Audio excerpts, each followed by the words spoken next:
இப்படி அழுத்தம் இந்த அரசுக்கு கொடுத்த காரணத்தினாலதான் மாதந்தோறும் 1000 ரூபாய் 28 மாதம் கழிச்சு தான் திரு ஸ்டாலின் உங்களுக்கு கொடுத்தார். ஆனா இப்ப பேசுறதெல்லாம் ஏதோ ஆட்சிக்கு வந்தவுடன் உங்களுக்கு மாதந்தோறும் 1000 ரூபாய் கொடுத்ததாக ஒரு தவறான கருத்தை பதிவு வைத்துக் கொண்டிருக்கின்றார் என்பதை இந்த நேரத்தில் தெரிவிக்கிறேன். அது மட்டுமல்ல, இப்போ விடுபட்டவர்களுக்கு 30 லட்சம் பேருக்கு தரங்கிற தகுதியில விதியை தளர்த்தி மேலும் 30 லட்சம் பேருக்கு கொடுப்பதாக ஸ்டாலின் தெரிவிச்சிருக்கார். இப்ப லிங்கு கட் ஆயிடுது தம்பி, லிங்கு கட் ஆயிடுது பாரு.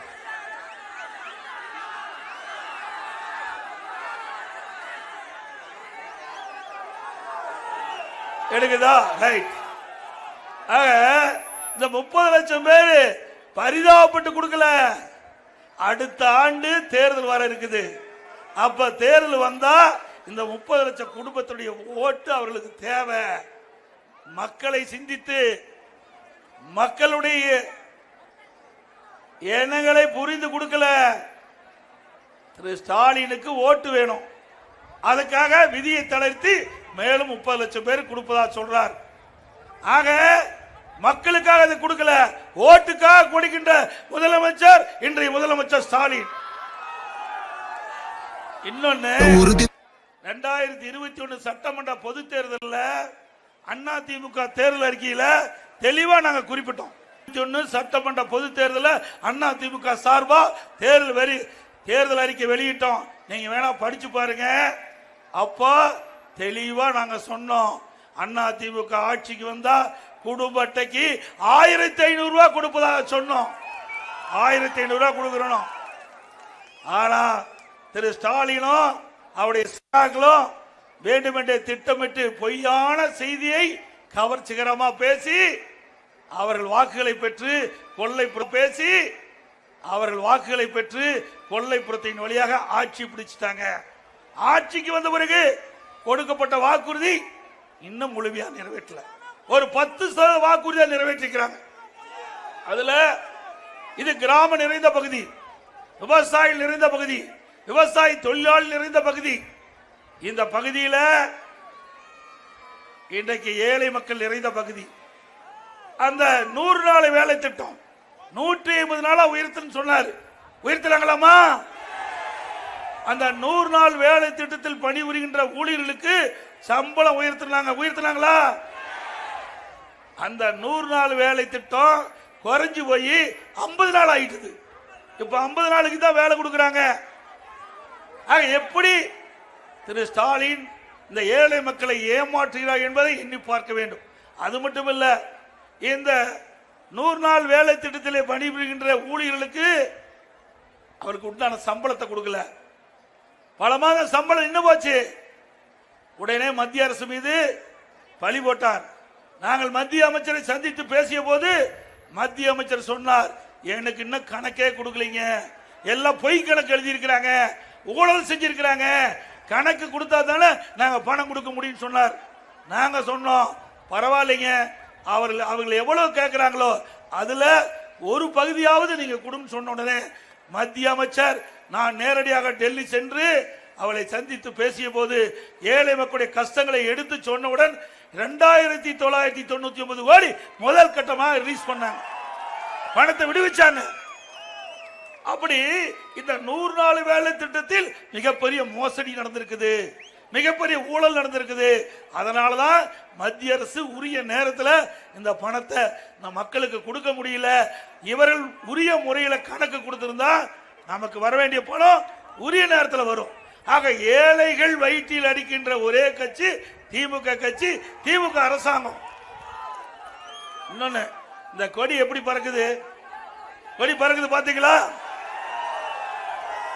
இது எதனால பறக்குது? எதனால பறக்குதுங்க? காத்துல பறக்குது. காத்த கண்ணால பார்க்க முடியுமா? இந்த மாவட்டத்தில் ஒரு மத்திய அமைச்சரா இருந்தாரு. கண்ணில் பார்க்க முடியாத காற்றில் கூட ஊழல் செய்த கட்சி திமுக கட்சி.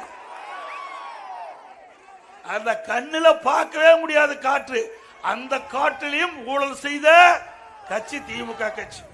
இவர்கள் எல்லாம் திமுக மத்தியில அமைச்சரா இருக்கும் போதே கைது செய்யப்பட்டு சிறையில இருந்து வெளியில் வந்தவர்கள். இவர்கள் பேசுறாங்க நாட்டு மக்களுக்கு நன்மை செய்வோம் என்று. இவர்களை நம்பி ஆட்சி ஒப்படைத்த காரணத்தினால் மக்கள் துன்பத்திலே வாடிக்கொண்டிருக்கிறார் என்பதை இந்த நேரத்திலே நினைவூட்ட கடமைப்பட்டிருக்கிறேன். இந்த ஆட்சியில மக்களுக்கு என்ன நன்மை கிடைச்சது? கிடைச்சிருக்குதா? இன்னொன்னு பேசுறார் உதயநிதி ஸ்டாலின் அவர்கள். இன்றைக்கு திமுக ஆட்சியில போடப்பட்ட திட்டங்கள் இதையெல்லாம் மக்களுக்கு எடுத்து சொல்றதுக்காக திமுக சொல்லி பார்த்தாங்க, முதலமைச்சர் சொல்லி பார்த்தாரு, துணை முதலமைச்சர் சொல்லி பார்த்தாரு. இரண்டாவது அவருடைய பொதுக்கூட்டத்தெல்லாம் பேசி பார்த்தாங்க, ஒன்னும் முடியல. நம்புற மாதிரி சொன்னா தானே மக்கள் நம்புவாங்க, நன்மை செஞ்சிருந்தா தானே மக்கள் நம்புவாங்க. இப்படி மக்களை ஏமாற்றுகிற அரசு திமுக அரசு. அது மட்டுமல்ல, இந்த திட்டத்தை எல்லாம் எடுத்து சொல்வதற்காக தம்பி எதுக்குப்பா பட்டாசு வைக்கிறீங்கப்பா? பேச பேச எது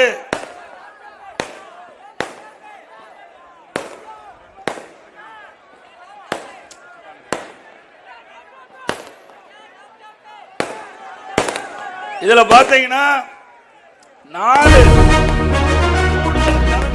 அந்தஸ்துல 4 பேர் நியமிச்சு தினந்தோறும் பத்திரிகையில பேட்டி கொடுக்கணும். அப்படின்னா அந்த கூடுதல் தலைமைச் செயலருடைய டிபார்ட்மெண்ட்டை யார் பார்க்கிறது? இந்த இதுக்குன்னு ஒரு துறை இருக்குது, செய்தி மக்கள் தொடர்பு துறைன்னு ஒன்று துறை இருக்குது. அதுதான் அரசாங்கத்தில் கொடுக்கிற செய்தியெல்லாம் வெளியிடுவாங்க. இதுதான் நடைமுறையில் இருக்குது. திமுக ஆட்சி இருக்கும் போது, முந்தைய கருணாநிதி ஆட்சி இருக்கும் போது இப்படித்தான் இருந்தது, அண்ணா திமுக ஆட்சியிலும் இப்படித்தான் இருந்தது. ஆனா திராவிட முன்னேற்ற கழகம் மக்களுடைய செல்வாக்கு இழந்தாச்சு. இந்த செல்வாக்கு இழந்த காரணத்தினால எப்படியாவது மக்களை குழப்பி அவர்கள் ஆட்சிக்கு வரணும் திட்டமிட்டு 4 கூடுதல் தலைமைச் செயலாளர்களை நியமிக்கப்பட்டு நேற்றைய தினம் பேட்டி கொடுக்கிறாரு. ஒரு கூடுதல் தலைமைச் செயலாளர் கொடுக்கிறாங்க, திரு அமுதா ஐஏஎஸ் அவர்கள் கொடுக்கிறாங்க. என்ன கொடுக்கிறாங்க? 1,05,00,000 பேர்கிட்ட மனு வாங்கி இருக்கிறாங்க. 1,05,00,000 பேர்கிட்ட மனு வாங்கி இதுவரைக்கும் 1,01,00,000 பேருக்கு அந்த மனுவுக்கு தீர்வு காணப்பட்டதா சொல்றாங்க. அப்படின்னா 1,01,00,000 பேருக்கு தீர்வு காணப்பட்டது என்றால் எந்தெந்த மனுவுக்கு தீர்வு காணப்பட்டீங்க, என்னென்ன மனு கூட கொடுத்திருக்கிறாங்க, அதற்கு என்ன பரிகாரம் கண்டப்பட்டிருக்குது, என்ன விளக்கம் கொடுங்க.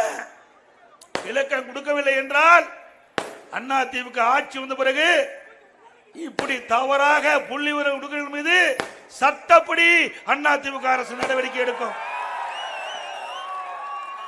ஐஏஎஸ் அதிகாரிகள் பொதுவானவர்கள், உண்மை நிலையைத்தான் பேச வேணும். வேண்டுமென்றே திட்டமிட்டு திமுகவுக்கு உடந்தையா இருந்துடாதீங்க. உங்களுக்கு திமுக முக்கியம்னா இந்த ஐஏஎஸ் அதிகாரிகளை ராஜினாமா பண்ணிட்டு திமுக கட்சியில சேருங்க. திமுக கட்சியில சேர்ந்து பிறகு பேட்டி கொடுங்க. நாங்க வேண்டாங்கல. ஆனா அரசு அதிகாரியா இருந்துகிட்டு தவறான செய்தி, கொஞ்சம் இருப்பா, கொஞ்சம் இரு தம்பி, அரசு அதிகாரியா இருந்துகிட்டு தவறான புள்ளி விவரத்தை கொடுக்காதீங்க, தயவு செய்து கொடுக்காதீங்க, மக்களை குழப்பாதீங்க. அதுக்கு முழு பொறுப்பு நீங்க தான் ஏற்க வேண்டும் என்று எச்சரிக்கிறேன் இந்த கூட்டத்தின் வாயிலா. அது மட்டும் இல்ல, இன்றைக்கு திமுகவில் எடப்பாடி பழனிசாமி மத்திய அமைச்சரை போய் கள்ளத்தனமா போய் சந்திச்சாரு. கள்ளத்தனமா போய் நான் மத்திய உள்துறை அமைச்சர் அமித்ஷா சந்திச்சான். அவர் என்ன பாகிஸ்தான் அமைச்சரா இருக்காரு? இந்திய நாட்டுடைய துணை முதலமைச்சர், இந்திய நாட்டினுடைய உள்துறை அமைச்சர் உதயநிதி அவர்களே, இந்திய நாட்டினுடைய உள்துறை அமைச்சர். நீங்க இந்த ஒரு மாநிலத்துக்கு ஒரு துணை முதலமைச்சர் இருக்கும் போது உங்களுக்கு எந்த கித்தாப்பு இருக்குன்னா அவர் இந்தியா முழுவதும் உள்துறை அமைச்சர், மறந்து விடாத. நான் டெல்லிக்கு போகும்போது உங்களுடைய தந்தை திரு ஸ்டாலின் என்ன சொன்னாரு?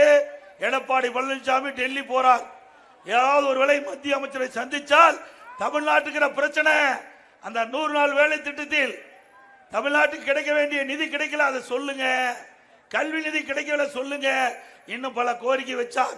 அவர் வைத்த கோரிக்கை மட்டுமல்ல, நாங்கள் எதிர்க்கட்சியாக இருந்தாலும் தமிழ்நாட்டுக்கு மக்களுடைய நலன் கருதி இந்த ஆட்சி செய்தோ இல்லையோ மக்களுடைய பிரச்சனையை நாங்கள் மத்திய அரசுக்கு கொண்டு சென்று அதற்கு நிவாரணத்தை தேடி தந்தோம். முடிஞ்சுதா? அது மட்டுமல்ல, அனைத்து இந்திய அண்ணா திராவிட முன்னேற்ற கழகம் ஆட்சியில் இருக்கும் போது ஜாதிவாரி கணக்கெடுப்பு எடுக்கப்படும் என்ற அறிவிப்பை கொடுத்து உத்தரவு போட்டு அமல்படுத்தப்பட்டு அந்த பணி துவங்கி நடந்துகிட்டு இருந்தது. திமுக ஆட்சிக்கு வந்ததையும் அப்படியே கை கழுவிட்டாங்க. சட்டமன்றத்தில் முதலமைச்சர் பேசுறார், எங்களுக்கு அதிகாரம் இல்லை, ஜாதிவாரி கணக்கெடுப்பதற்கு எனக்கு அதிகாரம் இல்லை என்று பகிரங்கமா சட்டமன்றத்தில் முதலமைச்சர் பேசுறார். நான் முதலமைச்சர் இருந்தேன்ல, எனக்கு அதிகாரம் இருக்கும் போது ஏன் உனக்கு அதிகாரம் இல்லை? தட்டி கழிக்கிறார். மக்களுக்கு ஜாதிவாரி கணக்கெடுப்பு எடுத்தா அவருக்கு பிடிக்காது, அதனால தட்டி கழிச்சு மத்திய அரசுக்கு தான் அதிகாரம் இருப்பதாக சொன்னார். உடனடியாக மத்திய அரசோடு தொடர்பு கொண்டு இதை தெரிவித்து மத்திய அரசு உடனடியாக ஜாதிவாரி கணக்கெடுப்பு எடுக்கப்படும் என்ற அறிவிப்பை கொடுத்தாச்சு.